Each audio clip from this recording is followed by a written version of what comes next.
స్వామియే శరణమయ్యప్ప, ఓం శ్రీ స్వామియే శరణమయ్యప్ప, స్వామి శరణమయ్యప్ప. సో ఈరోజు మనం మండల పూజ మహోత్సవం ముగింపు కార్యక్రమం యొక్క వీడియో చేశాము. ఆ వీడియోస్ అందరూ చూసి వీక్షించి సబ్స్క్రైబ్ చేసుకోవాల్సిన కోరుతున్నాను. అసలు మండల పూజ మహోత్సవం అంటే ఏంటి అనేది నేను ఈ వీడియోలో చెప్పదలుచుకున్నాను. సో కార్తీక మాసంలో మాలాధారణ స్వీకరించిన స్వాములు మళ్ళీ డిసెంబర్ 27, 26 తరగతి మండల పూజ అంటారు, 41 రోజులు. సో ఈ 41 రోజులు నియమ నిష్టలతో దీక్షలు చేసి స్వామివారికి ప్రతిపాత్రులుగా ఉంటారు. సో ప్రతి ఒక్క అయ్యప్ప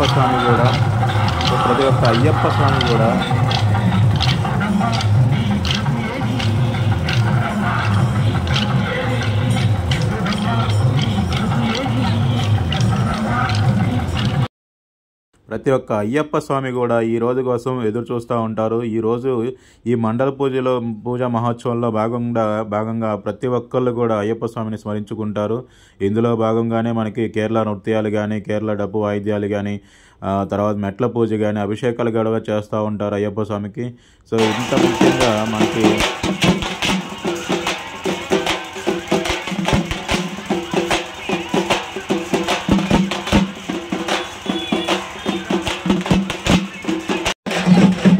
అయ్యప్ప స్వామిని ఈ మండల పూజోత్సవం భాగంగా ఉదయం నుంచి సాయంత్రం వరకు పూజా కార్యక్రమాలు అయిన తర్వాత సాయంత్రం వేళలో అయ్యప్ప స్వామిని ఊరేగింపుగా గ్రామం సిటీ లేదా సిటీ ఎక్కడైతే ఉందో ఆ చుట్టుపక్కల కూడా ఊరేగింపు కార్యక్రమం జరుగుతుంది. ఈ ఊరేగింపు కార్యక్రమంలో ప్రతి ఒక్కళ్ళు కూడా దీపాలతోనూ ప్లస్ మరియు మనకు ఒక డ్యాన్సులతో కూడా, నృత్యాలతో కూడా, కేరళ నృత్యాలతో కూడా అలరిస్తారు మనకి. సో చాలా అద్భుతంగా అంగరంగ వైభవంగా చేస్తారు ఈ యొక్క అయ్యప్ప స్వామి మండల పూజోత్సవం అనేది. కేరళలో కూడా మనకి డిసెంబర్ 27వ తారీఖు అనేది గుడి యొక్క ద్వారాలను మూసేస్తారు. సో అప్పటికి ఎవరికి కూడా భక్తులకి ఎలా ఉండదు, అందులో ఎలా చేయలేరు. మళ్ళీ 30వ తారీఖు అయ్యప్ప స్వామి యొక్క ద్వారాలు తెరుచుకుంటాయి. మీరు చూస్తున్నారు కదా ఎంతమంది ఈ యొక్క అయ్యప్ప స్వామి ఊరేగింపుని వీక్షిస్తున్నారు, అయ్యప్ప స్వామిని దర్శించుకోవడానికి వస్తున్నారో మీకు ఒకసారి గమనించండి. స్వామియే శరణమయ్యప్ప.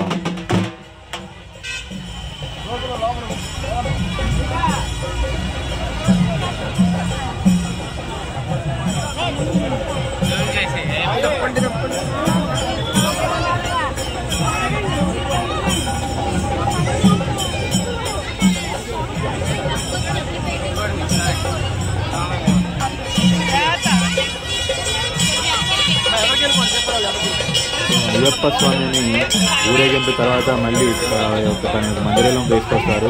మందిరంలో తీసుకొచ్చిన తర్వాత మళ్ళీ మనకి వచ్చేసరికి హారతి ఇస్తారు. హారతి ఇచ్చిన తర్వాత హోమగుండం ఉంటుంది. హోమగుండంలో అయ్యప్ప స్వాములందరూ కూడా భక్తి శ్రద్ధలతో హోమగుండాన్ని పెట్టుతారు. హోమగుండాన్ని పెట్టిన తర్వాత అనంతరం మళ్ళీ భిక్ష ఏర్పాటు చేస్తారు.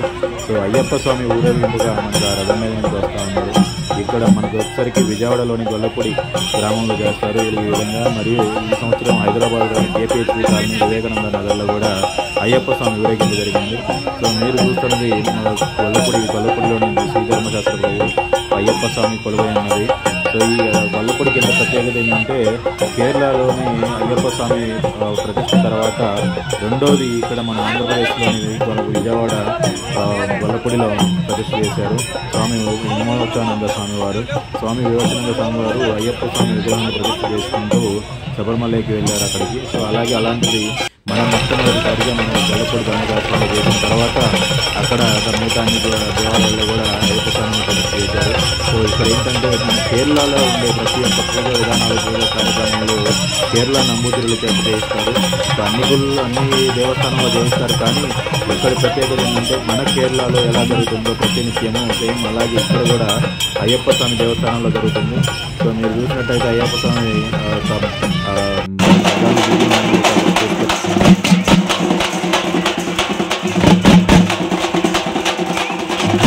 అయ్యప్ప స్వామి యొక్క ఊరేగింపులో భాగంగా కేరళలోని పంజాబీలు కానీ నృత్యం చాలా అద్భుతంగా చేశారు. సో ఎందుకంటే ఇలాంటివి కొన్ని మన ఆంధ్రప్రదేశ్, తెలంగాణలో కానీ 1-2 చోట్ల మాత్రమే ఇలాంటి ఊరేగింపులు చేస్తారు.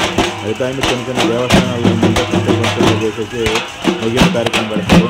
సో ఈ 41 రోజులు కూడా అన్నదాన కార్యక్రమాలు అన్నీ చేసిన తర్వాత 41వ రోజు అంటే మండలము పూజ ముగింపు కార్యక్రమంలో సో ఇలాంటివన్నీ చేస్తూ ఉంటారు. ఇవన్నీ కూడా దేవుడు మన చిన్నాడు లేదా ఇంకోదానికి ప్రతి ఒక్కరూ దర్శనం చేసుకోవాలి అనుకున్న ఉద్దేశంతోనే ఊరేగింపు కార్యక్రమం చేస్తున్నారు. ఎందుకంటే అయ్యప్ప స్వామి దర్శనం చేసుకోవడానికి మాటలకి అవకాశం లేదు. ఎందుకంటే వాళ్ళకి కాదు, వాళ్ళకి ఏంటంటే అవన్నీ ఉంటాయి కాబట్టి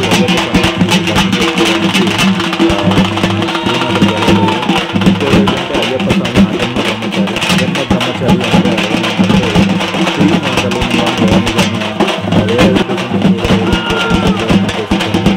అందువల్ల అయ్యప్ప స్వామి దగ్గరికి కూడా ఈ మధ్యకాలంలో మన సుప్రీంకోర్టు ప్రకారం మహిళ తర్వాత చూశారు. ఈ అయ్యప్ప స్వామి భాగంగా కార్యక్రమాలు నిర్వహించారు.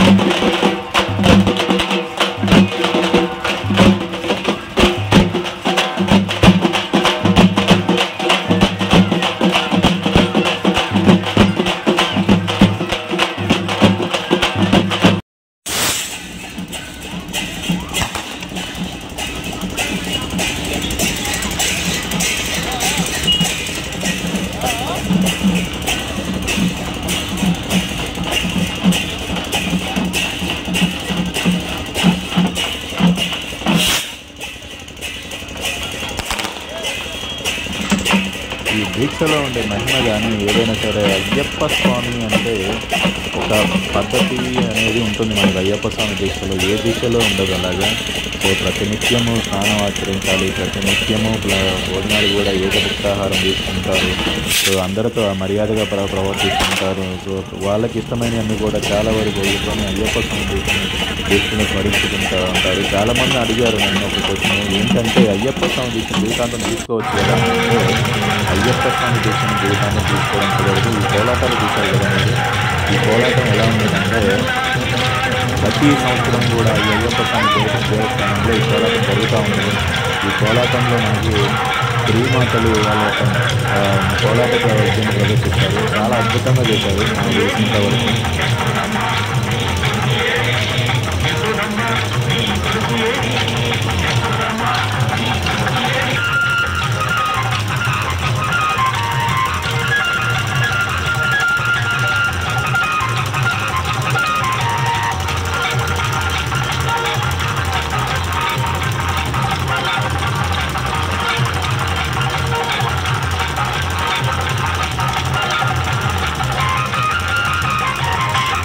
ఈ కోలాటంలో వచ్చేసరికి ముఖ్యంగా మనకి కోలాటం అంటేనే శ్రీకృష్ణ భగవాన్ గుర్తొస్తారు. ఎందుకంటే గోపికలు ఎక్కువగా చాలా అద్భుతంగా ఉన్నారనే ఉద్దేశంతో చెప్తూ ఉంటారు, గోపికలు అని.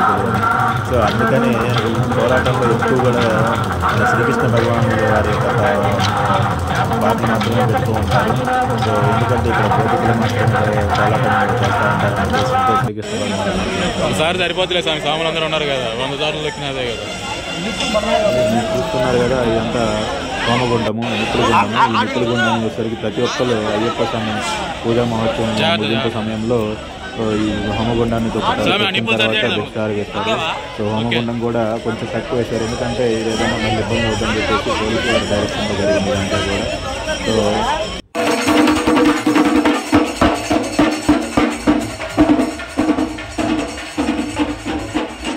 మీరు చూస్తున్నది ఈ ప్రదర్శనసరికి విజయవాడ హైదరాబాద్ వివేకానంద నగర్ కాలనీలోనికి అయ్యప్ప స్వామి దేవస్థానంలో వాళ్ళు జరిపించారు. ఎప్పుడు చూడలేదు, మరి మొత్తం చేశారు. వీళ్ళు వస్తారు విజయవాడలో అడిగి మీరు చూడండి కేరళలో వచ్చి ఎలా ఉంటుందో చాలా అద్భుతంగా చేశారు. స్వామి చేశారు అయ్యప్ప.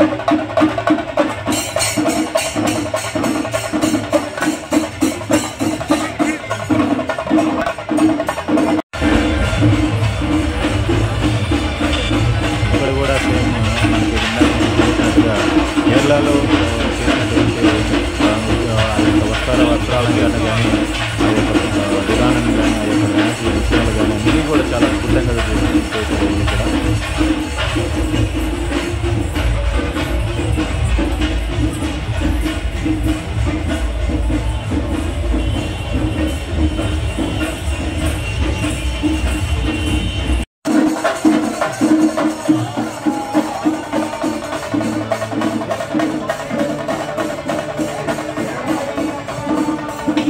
వేలాది మంది భక్తులు ఈ యొక్క ఊరేగింపును జరిగించడానికి వచ్చారు. ప్రతి ఒక్కరూ తమ వంతుని తమ యొక్క పాపపుణ్యాలను పోగొట్టుకోవడానికి అయ్యప్ప స్వామిని స్మరించుకుంటూ వచ్చారు.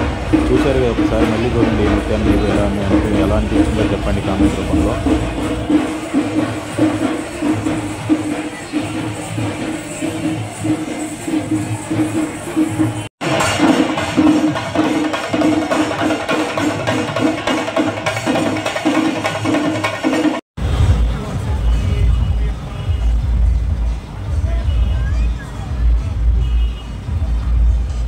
అయ్యప్ప స్వామి ఊరేగింపు, పులివాహనదారుడై అయ్యప్ప స్వామి ఊరేగింపు జరుగుతుంది హైదరాబాద్లోని కేబిహెచ్ ఛానల్లో.